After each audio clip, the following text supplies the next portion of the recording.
ఏంటయ్యా, ఏం చేస్తున్నావు? అన్నం తినకుండా ముద్ద చేసి కింద పెడుతున్నావేంటి? నా భార్య కర్మ పూజ ఈరోజు. నా కూతురు పూజ చేసిందో లేదో, ఆ అవకాశం ఉందో లేదో, ఉన్న దాంట్లో ఏదైనా ఇలా చేస్తే తన ఆత్మ శాంతిస్తుంది. పిచ్చోళ్ళ ఉన్నావయ్యా, ఎక్కడ పడితే అక్కడ ఇలా చేస్తే ఏమనుకుంటారు? పిచ్చాసుపత్రిలో పడితే అయినా ఈ జైలు నుంచి బయటపడవచ్చు అనుకున్నావా? మీరేమనుకున్నా పర్వాలేదు. పైలోకంలో ఉన్న మాధురి నన్ను తప్పుగా అనుకోకూడదు. వెళ్ళావంటే ఇంత ప్రేమ ఉన్నాడు ఎందుకు చంపావు? నేను చంపలేదు.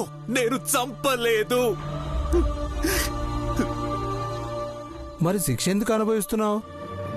నేను నా భార్యను చంపలేదని నిరూపించుకునే అవకాశం, సాక్ష్యం ఏదీ లేక చేసిన పాపాలకి పశ్చాత్తాపం అనుభవిస్తున్నాను. మంచి లాయర్ని పెట్టుకుని బయటపడకుండా ఇక్కడ ఉండేం లాభం? బయటికి వెళ్ళినా నాకంటూ నా కూతురు తప్ప ఎవ్వరూ లేరు. తన కోసమైనా బయటపడాలి, కానీ ఇలా యావజ్జీవ కారాగార శిక్ష అనుభవిస్తే ఏమొస్తుంది చెప్పు?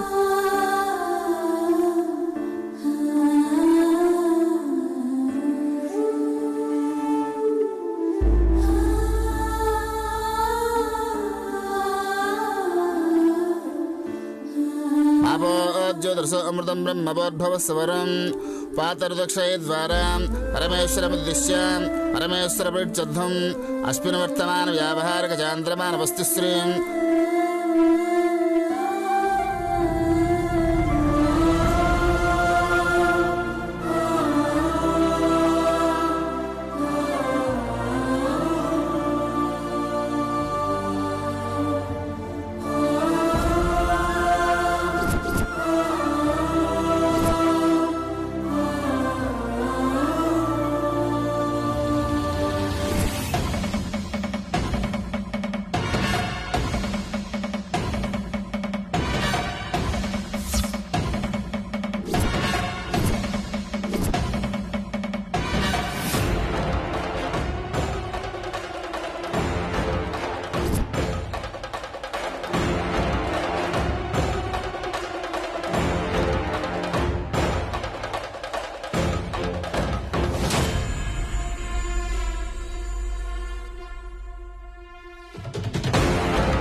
కళ్యాణి ఏం చేస్తున్నావు?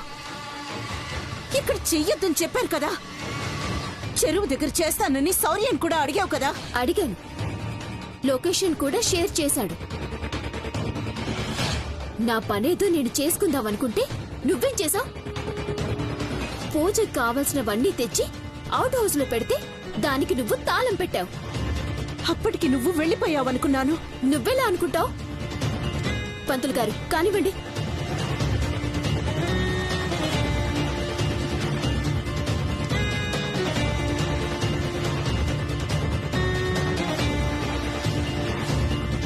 అమ్మా అమ్మా అమ్మా!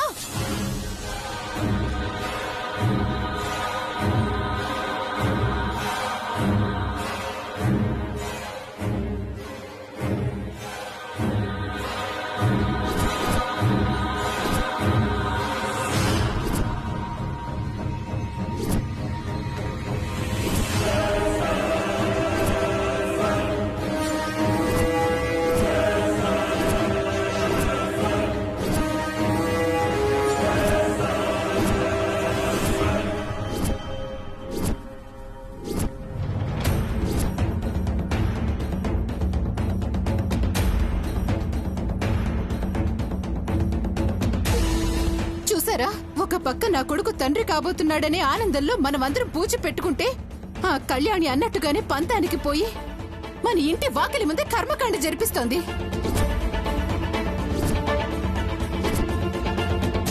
ఇదంతా తెలిసి కూడా ఆ అనుపమ కళ్యాణికి నచ్చ చెప్పకుండా ఇక్కడ పూజ వదిలేసి అక్కడ కర్మకాండకి పెద్ద మనిషిలా హాజరయ్యి ఆవిడి గారి దత్తపుత్రికతో దగ్గరుండి ఎలా జరిపిస్తుందో చూడండి.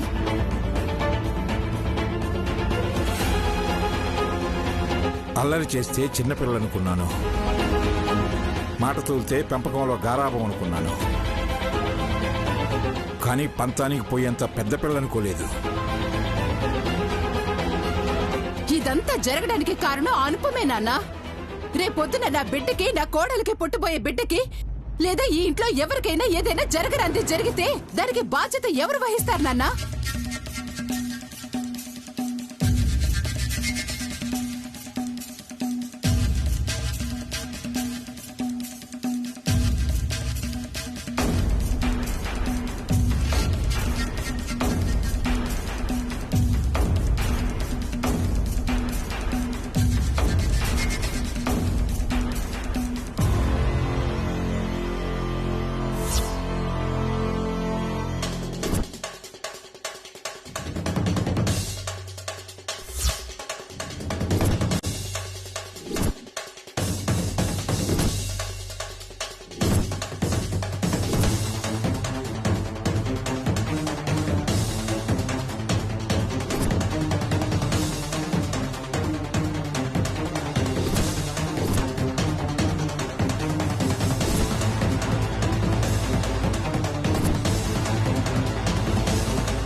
అయ్యో, అమ్మా నాన్న అందరూ ఇటే వస్తున్నారు. ఈ ఫోటో అయినా కనపడకుండా ఉండే నువ్వు.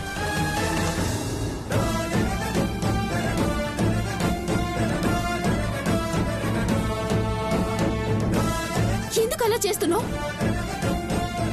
మా అమ్మని ఎలాగో వాళ్ళు చూడలేదు, కనీసం ఫోటోనైనా చూడనివ్వు. లేదు లేదు, మీ అమ్మ ఫోటోకు దిష్టి తగలకూడదు. ఇలా కూడా ఉంటుందా పంతులు గారు? నన్ను ఎరికించకమ్మా, అసలే ఇంటి ముందు చేస్తున్నాను. ఏమనుకుంటారో అని నాకు టెన్షన్ గా ఉంది.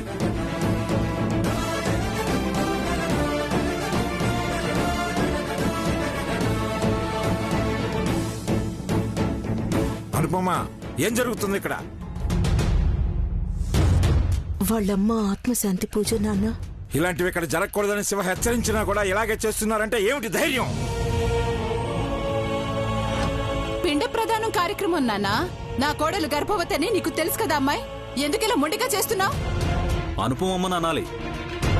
ఆ అమ్మాయి ఏం చేసినా ఊరికే ఉంటుంది. నేను చెప్పినా కూడా వినలేదు. ఆ ఫోటో వాళ్ళ అమ్మదా?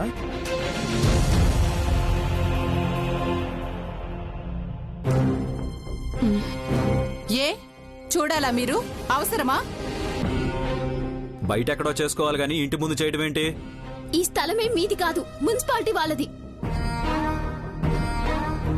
నువ్వేం మాట్లాడవేంటమ్మా?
దీపం పూజ పూర్తయ్యేంత వరకు కొండెక్కకూడదంటే నూనె పోస్తూనే ఉండాలి.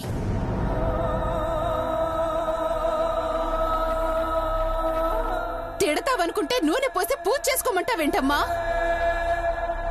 మనకే కాదు, మన ఇంటికి కూడా కొన్ని హద్దులున్నాయి. ఆ గీత దాటితే అది మన ఇల్లు కాదు, వాళ్ళు మనవాళ్ళు కాదు. ఏంటి శివ ఇది? నువ్వు వద్దన్నా ఈ పూజ చేస్తున్నందుకు ఈ పిల్లని తిడతావనుకుంటుంటే ఇలా చేస్తున్నావేంటి? ఈ పిల్లని చూస్తే జాలేస్తుందండి. ఈ పిల్ల తల్లి ఎంత పాపం చేస్తుంటే తన కర్మకాండని ఇలా రోడ్డు మీద జరిపించుకుంటుంది.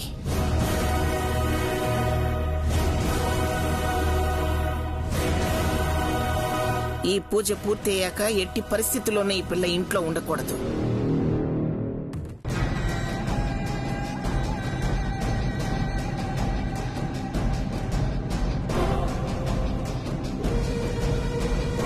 పదండి. మీరేం పట్టించుకోకండి పంతులు గారు, కానివ్వండి.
వెళ్ళిపోండి.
కళ్యాణి ఎవరనుపమా?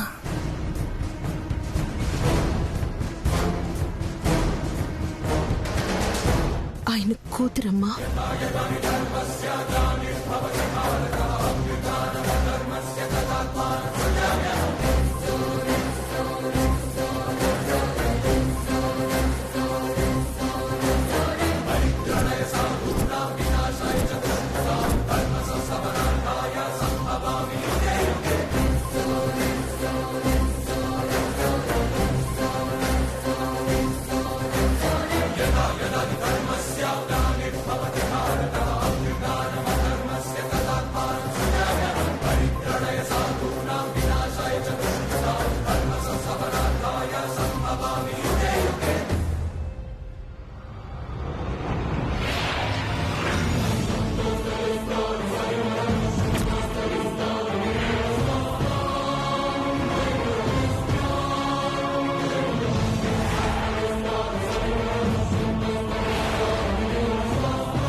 నమ్మిన వాళ్లే ద్రోహం చేస్తారనడానికి నువ్వే ఉదాహరణ అని నిరూపించావు అనుపమా. నేనేం చేశానమ్మా? ఏం చేశావా? ఇంకా ఏం చేయలేదా అని ఆలోచించేంతగా చేశావు. ఎందుకమ్మా నా చెల్లెలు చనిపోయిందన్న విషయం చెప్పకుండా దాచిపెట్టావు?